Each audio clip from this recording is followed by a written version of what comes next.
તો આપણે આવી ગયા છીએ વાડીએ અને લાઇટ આવી ગઈ છે. લાઇટ લગભગ 10 વાગે આવી જાય છે, પણ આજે આવી 11 વાગ્યા છતાં આવી છે ને હવે મોટર જો ચાલુ કરી છે દાદાએ અને જો પાણી આવવા મળ્યું છે.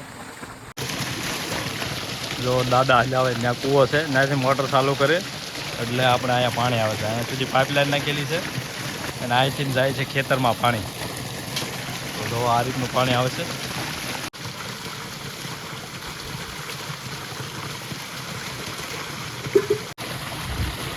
તો પીવા માટે પાણી લઈ જાય છે. અહીંયા બાંધેલી છે ભેહું લીમડાના નીચે અને એને પાણી પાવાનું છે.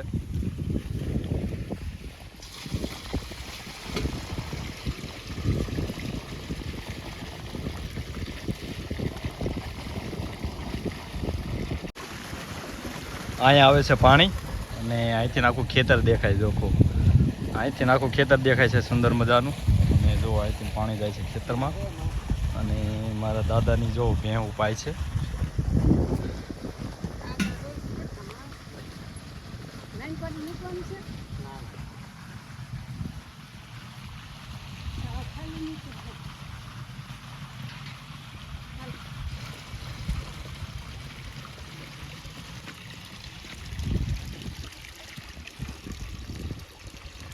લીમડો અને લીમડામાં અત્યારે જો મોર આવી ગયો છે. અત્યારે મોરનો ટાઈમ છે. જો અત્યારે લીમડા નીચે ઊભા રહી તો આમ અલગ પ્રકારની ખુશ્બુ આવે છે. અને જો અત્યારે ભેંસું બાંધેલી છે લીમડાની નીચે.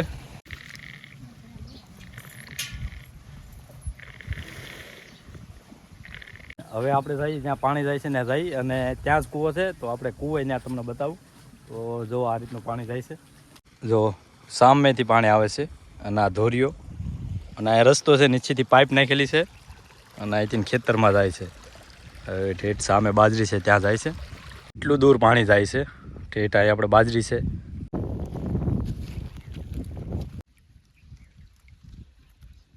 આ ત્યાં ધોરીઓ છે. ધોરિયાના કાંઠે તો થોડાક ડોડા વાવેલા છે બંને કાંઠે અને અહીંથી ચાલુ થાય છે આપણે બાજરી. બાજરી છે. પાણી આગળ તલમાં જાય છે. પહેલાં મને તો બાજરીમાં જાય છે, તલમાં જાય છે. અને મારા દાદા જો ત્યાં પાણી વાળે છે. તો હાલો આપણે ધોરિયામાં ધોઈ જઈએ. ચપ્પલ અહીંયા કાઢી નાખવી. બહુ જાજે ટાઈમ પાણી હાલતું નથી, લગભગ અડધી કલાક જેવો હાલે છે પછી ખૂટી જાય. આ રીતનું ધોરી. આ બધી બાજરી છે, એકદમ લીલી સમ બાજરી છે. અને જો ધોરીઓ એકદમ સીધો. તો આપણે પાણી ત્યાં જાય છે ત્યાં જોઈ. આ બાજુ બાજરી છે પણ આ બાજુ તલ છે. આ તલ છે. અહીંથી જાય છે તલમાં પાણી. અહીંયા બાજરી પૂરી, આ બાજુ થોડીક ઝાર છે અને અહીંથી તલમાં પાણી જાય છે. અને કૂવો જો સામે કૂવો છે ત્યાંય આપણે આગળ જઈ. પહેલાં એકાદું નાખું વાળી લેવી.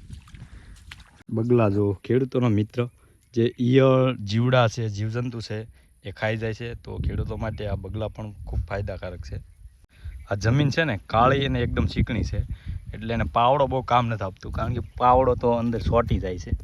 તો આ કોદાળી કરીને પહેલાં પોસું કરવાનું અને પછી નાકું વાળવાનું, એ રીતનું કામ કરવું પડે છે.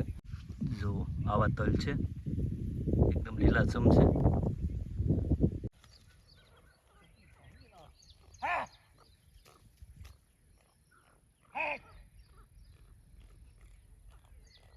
તો નાકો વાળવાનો ટાઈમ થઈ ગયો. તો દાદાશ્રી નાકો વાળી લે.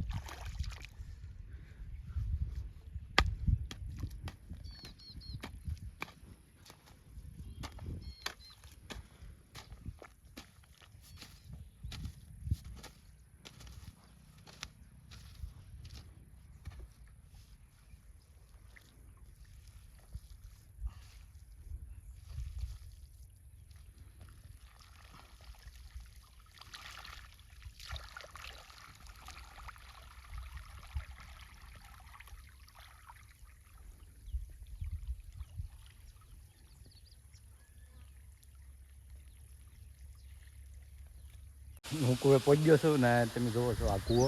તો કૂવો કેટલો ઊંડો છે હું બતાવું તમને. જો આ રીતનો કૂવો છે, 55 ફૂટ ઊંડો છે અને પાણી તો બહુ ઊંડું છે. જો લગભગ અડધી કલાક 30-35 મિનિટ મોટર હાલે છે તો પાણી ખૂટી જાય છે. અને આ તલના કેરા છે, નાના પાળિયા છે એટલે 8 થી 10 પાળિયા પી જાય છે. બસ પછી ખૂટી જાય પછી કાલે. તો એ રીતનું છે પાણી અત્યારે. તો જો અહીંથી આપ તમને દેખાડી પાઇપ અહીંથી નાખેલી છે, અહીંથી જમીનમાં દાટેલી છે, સામે લીમડો છે ત્યાં પાણી નીકળે.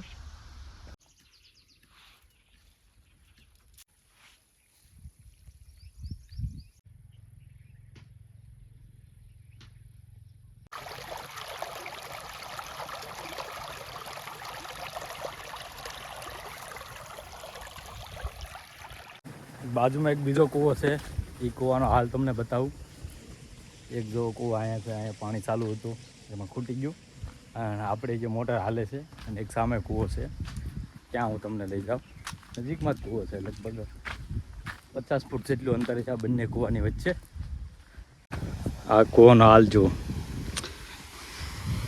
કૂવામાં અત્યારે બીજી મોટર ડારથી પાણી આવે છે અને આ કૂવામાં નાખવી છે. અને ડાર છે સામે, જો ટીસી બતાવી ત્યાં મોટર ચાલુ છે, અને અત્યારે આ કૂવામાં ભેગું કરી છે. અને આમાં પણ જો બહુ ઊંડું પાણી છે.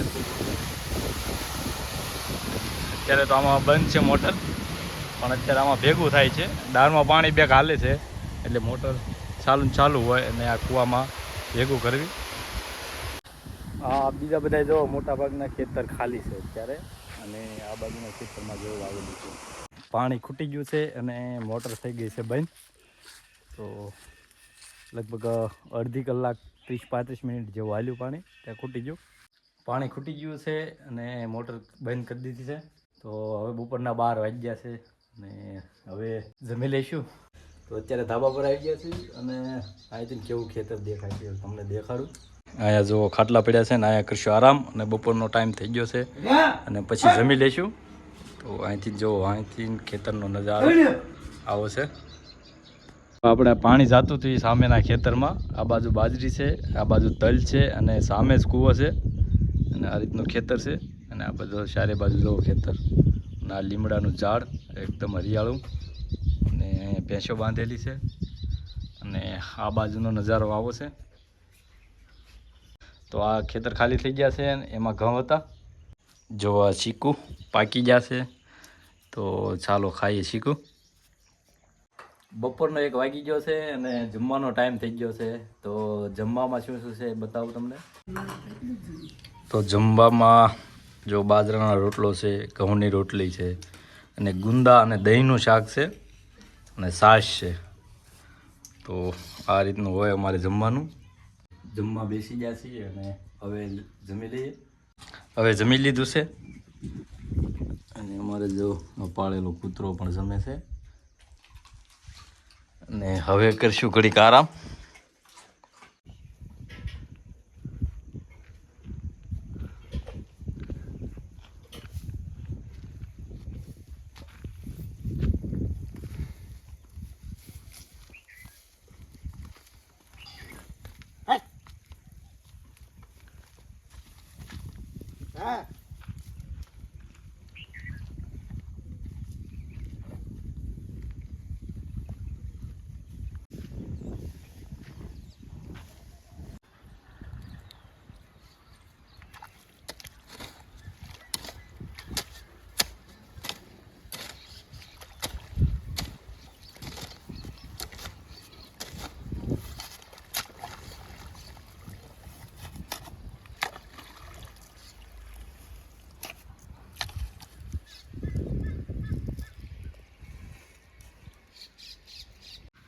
જો આ ખેતરમાં તલ મોટા થઈ ગયા છે અને ફૂલ આવવાનું ચાલુ થઈ ગયું છે.